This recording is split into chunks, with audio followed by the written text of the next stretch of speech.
Quand la bénédiction prend chair et qu'elle se manifeste, c'est là que les vrais caractères se révèlent. Nous devons avoir la culture divine. Tout n'est pas à dire, tout n'est pas à publier, tout n'est pas à sortir, tout n'est pas à mettre sur les statuts. La bouche là qui s'ouvre trop vite, apprends à sécuriser ta bénédiction en étant discrète, en étant cachée. Tout n'est pas à dévoiler. Les meilleures choses que dans l'intimité ne sont pas à sortir dehors. Dieu n'est pas que le Dieu du parvis du lieu saint. Il est bien plus le Dieu du très très saint. Je connais une femme. Elle allait me raconter à sa copine. Tu sais mon mari, il n'assure même pas. Quand à peine on commence, à peine c'est terminé, il aime le poisson fait comme ça, braisé de cette manière. Vous savez comment cette histoire a pris fin? Même alors que je suis à cette chair et que je prêche, l'homme est passé des mains de celle à qui on se confiait à celle qui s'est... Vous allez me dire, elle est méchante, d'accord avec vous, mais qui lui a fait la passe? Si cette femme a marqué, c'est que quelqu'un lui a pris le ballon et lui a mis sur le centre. Tu vois le mari que tu as, les études que tu as, les opportunités que tu as, les enfants que tu as. Ici, vous avez déjà compris ma thèse, je parle des bénédictions qui ont déjà fait le parcours du spirituel à être matériel. Est-ce que c'est à tes yeux une bénédiction? On ne peut pas sécuriser ce à quoi on n'a jamais donné de la valeur. Tu es là, jeune fille, tu pries pour le mariage. Mais ma responsabilité est de te préparer. Quand tu auras l'homme, que feras-tu de lui? Dieu prend un de ses fils. Parmi les milliards de ses fils, il te le confie. Comment tu le gères? Il faut qu'on dise ça aux femmes chrétiennes. Parce qu'on veut toujours avoir et avoir. Et quand on a... Je vais nous poser la question, ça fait combien de temps que tu t'es rendu disponible et tu l'as béni avec ton corps? Pas l'histoire d'être là et de dire qu'il fasse vite, vite et qu'il part. Je dis lui donner ton corps avec plaisir en y mettant les épices et en veillant que ça tourne et que ça retourne. Quel est le bon repas que tu lui as fait et ça fait depuis combien de temps?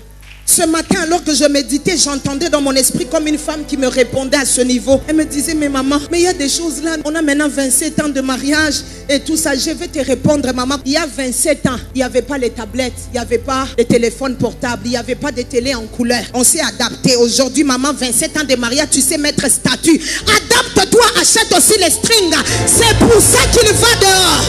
Je suis allée prêcher un jour à Lubumbashi. Une dame me suit. Les larmes, comme toujours, les femmes savent pleurer. C'est quoi, maman, il m'a trompé. Au début, je pensais qu'on me disait des histoires. Un jour, moi-même, j'étais là, il est passé et j'ai vu une femme assise à ma place. Et soit qu'il y a un arrêt, ose la taxi na sa moi. Na mutu kaya mobali na yo aleki na jeune fille mususu kuti ba oseka. Pour epona bino ko sekeza soute. Bino zalaka kasimbongo wane kewa. Kasi yo kaka sérieux yo. Depuis un temps, j'avais pris, je reviens au témoignage, un décret dans ma maison. J'ai dit à mon mari, je me suis rendu compte que bolingo ezalaka suka lisoki to longoli makambo ambongo. Comme ça, tu as des beaux yeux, j'aime ton corps, j'aime tes jambes. Il n'y a pas les factures et mes cheveux. Je peux aussi ouvrir mon sac, sortir l'argent, je fais mes cheveux moi-même. Je rentre, je me mets en prière pour elle. Le Seigneur me dit son problème. Elle est trop un grand poids pour son mari. Tout le mari fait. Les robes, c'est monsieur. Les lingeries, c'est monsieur. Les bandes hygiéniques de chaque mois. Les vernis, c'est monsieur. C'est un trop grand poids. Parce que Dieu n'a pas dit à Adam qu'il aurait un poids. Dieu a dit à Adam, voici, je te donne une aide. Deuxième chose, le Seigneur m'a dit clairement, elle n'est même pas disponible dans la maison. C'est une manière pour moi, parce qu'il y en a ici, ils pensent. La prophétesse dit ces choses. Elles ne sont pas anti-bibliques, elles ne sont pas charnelles. Elles sont de Dieu. J'ai pris le téléphone, je suis sortie de la révélation. Je dis, maman, ainsi m'a dit le Seigneur, ça. Je lui ai dit, donne-moi ta taille. Elle m'a donné bien sa taille. Je suis entrée dans une boutique. J'ai pris les choses, choix prophétique. Rouge en bas, rouge au-dessus, noir, rouge, blanc, rose, blanc, string et toutes ces choses. Ah, j'ai ramené le paquet dans la maison. Le